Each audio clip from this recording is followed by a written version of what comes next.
Hey, what's up, everybody, and welcome back to That Triathlon Show, the podcast presented by scientifictriathlon.com.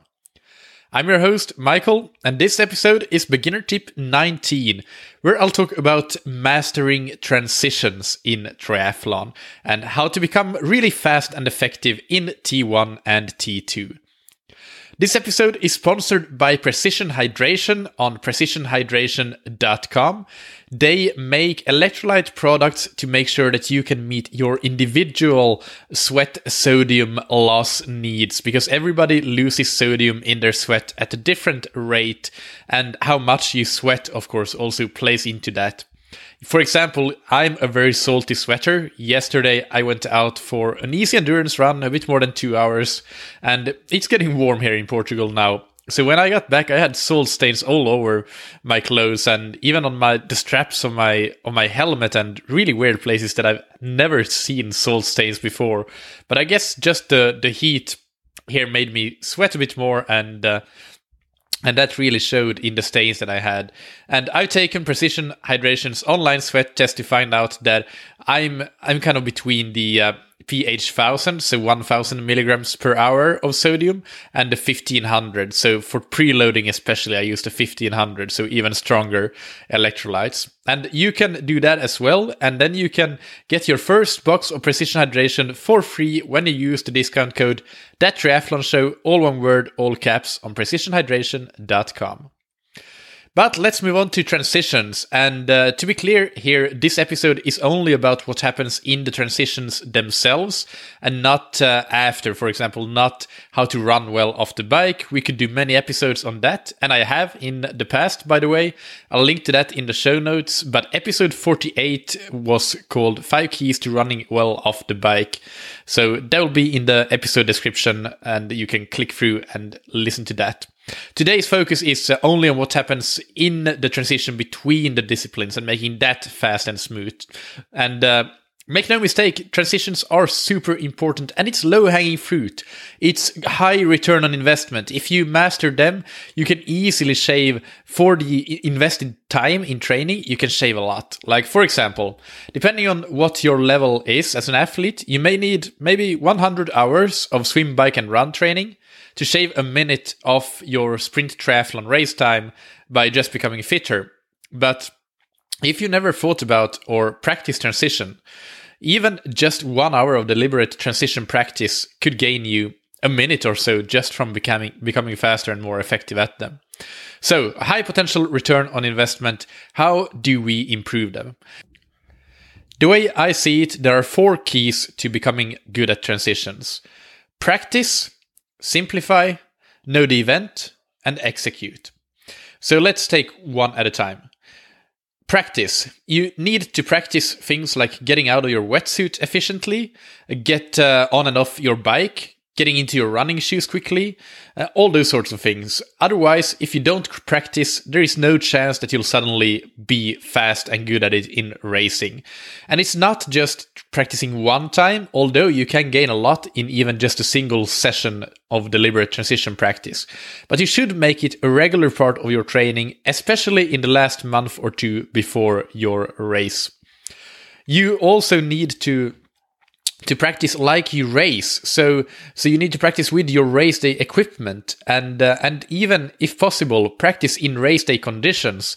Like, does your bike end at an uphill, at an incline in your race? Then you should practice that so that you can dismount from the bike at an uphill as well.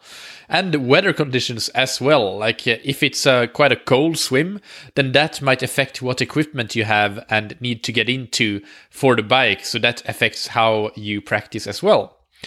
A lot of the practice that you do can be easily incorporated into training you're already doing. For example, every time I head out for a ride,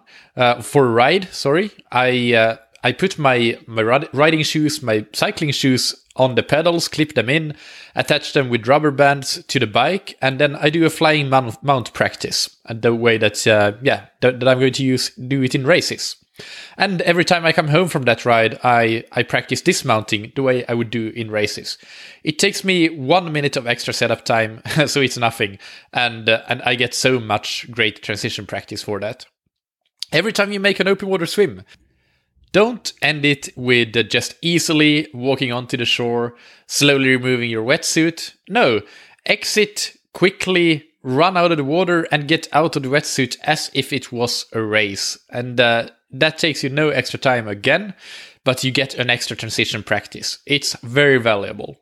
Then, of course, in some situations, you may want to practice transitions specifically or practice more of them at a time. So, for example, practice 5 or 10 bike transitions, like one after another at the end of a ride, for example.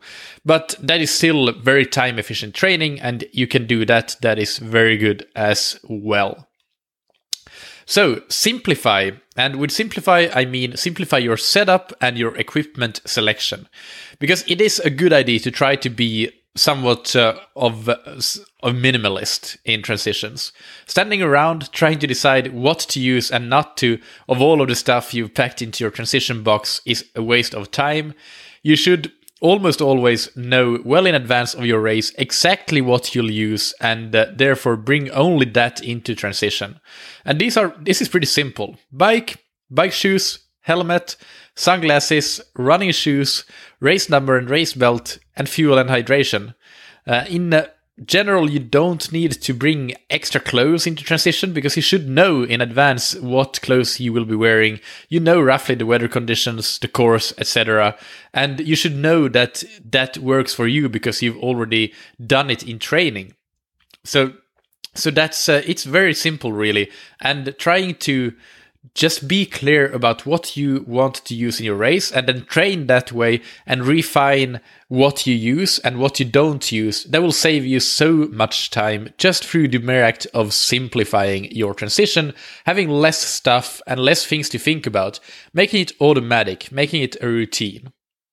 Third, know the event.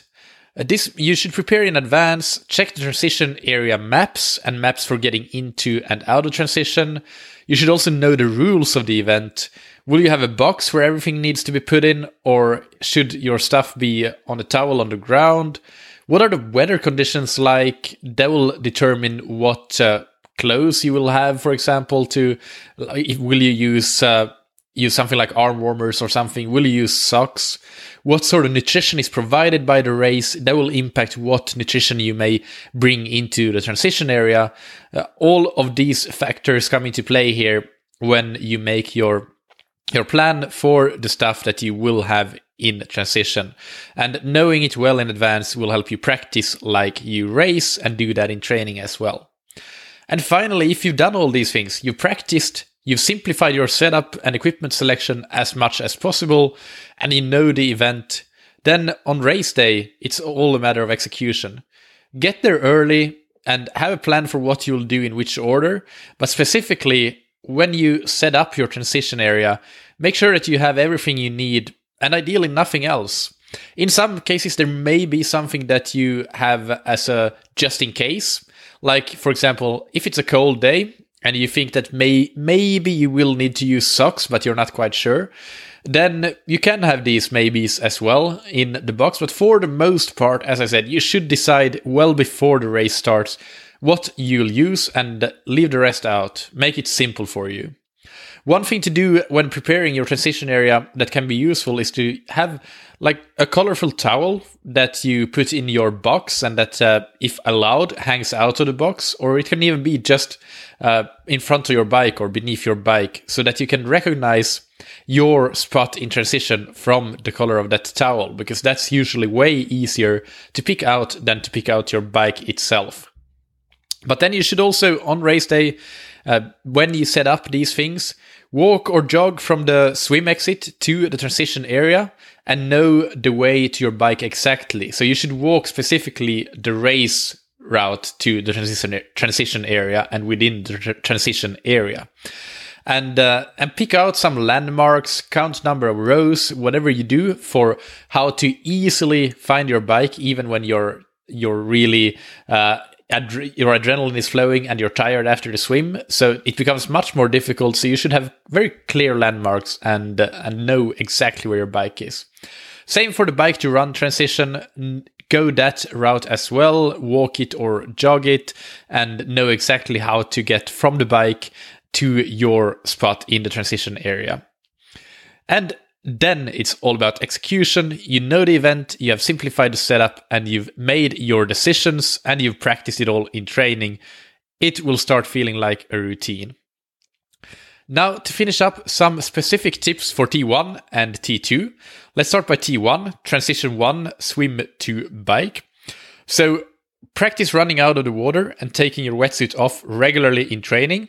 If you don't swim that often in open water, you should use your wetsuit in some pool swims and do this training in the pool.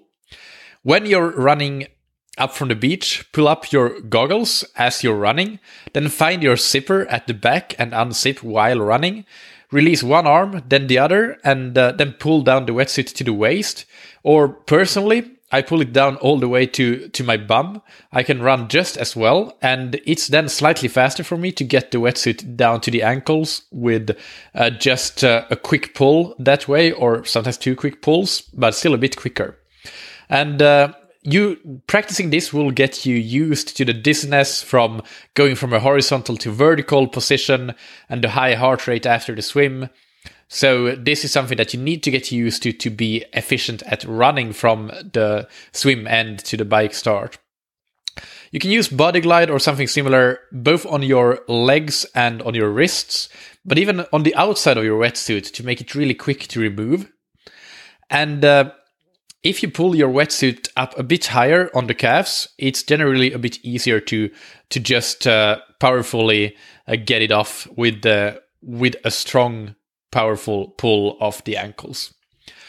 How you place your helmet, sunglasses, and race belt on the bike matters a lot. Think about the order that you'll put these things on. Maybe it's race belt first, sunglasses second, and helmet third. You could have everything in your helmet and the helmet on the handlebars, but be careful on windy days so that it doesn't all blow away. So think about that and set it up accordingly. Have your nutrition and hydration ready, either on your bike, or if you plan on having, for example, a gel in transition before getting on the bike, then maybe you can have that in your helmet or even on the ground if that's allowed, or in the box. And just make sure that you remember to take it. So maybe the helmet is a better place. And for beginners, I recommend doing a half flying mount, as it's fairly easy if you practiced it. It's basically the same as a real flying mount, but you don't do it at speed. So you slow, that means that you have already your shoes in your pedals and attached with rubber bands to the bike, and run barefoot out of transition with your bike next to you. And then you just stop or come to a slow jog at least, and then get on the bike and start pedaling barefoot with your feet on your shoes, and then get your feet in the shoes as you get up to speed. Of course, this requires practice, but it's not that difficult. It's not a full flying mount that is done at a high speed, so it's something that is not even that scary. Tips for T2 is this mount is actually even easier than the half flying mount, so that's something that's well within reach for every beginner. You need to practice this still, of course, and give yourself 300 meters or so before this mount line to start getting your feet out of your shoes and onto your shoes. Don't cut the dismount line too tight, because you won't gain much from that, but can lose a lot if you miss it and get a penalty. Then run with the bike and rack it, remove the helmet and shoes on. Use triathlon laces, of course, so that you can just pull them on quickly, no tying the shoelaces. Something that some people use is have baby powder in the shoes to reduce chafing, especially if you run barefoot, which I recommend. But I recommend running barefoot, I should say. But I personally don't use baby powder or anything like that. I never used it, and it works fine for me. So again, you need to test personally what works for you. Do you need that, or do you get chafing if you run barefoot with nothing else, or are you just fine? So again, practice, simplify, know the event, and execution is the consequence. And hope you enjoyed those specific T1 and T2 tips as well. I hope you enjoyed this beginner tip, and definitely put the tips and advice I gave you into practice. Never just listen to these episodes and think, okay, cool, that's great to know. You need to apply the information. If you're interested in training plans or coaching, check out my website, scientifictriathlon.com, where I have all the information about that, or send me an email if you need more info. And my email address, by the way, it's michael@scientifictriathlon.com, and that's Michael with a K. Thank you to our sponsors, Precision Hydration. I'm off to the Algarve for a training camp next week, and it'll be a lot of long rides, so you can bet there will be a lot of Precision Hydration going with me to make sure that my electrolytes stay on point. Even if you're not training and racing long distances, in the summer heat, you're sweating a lot, and therefore you are losing a lot of sodium. So you need to give electrolytes. It's as important as nutrition, really, because in most sports drinks or gels, the amount of sodium that you get is way below what most people would need. Thank you, as always, for listening. Keep training smart and keep loving triathlon.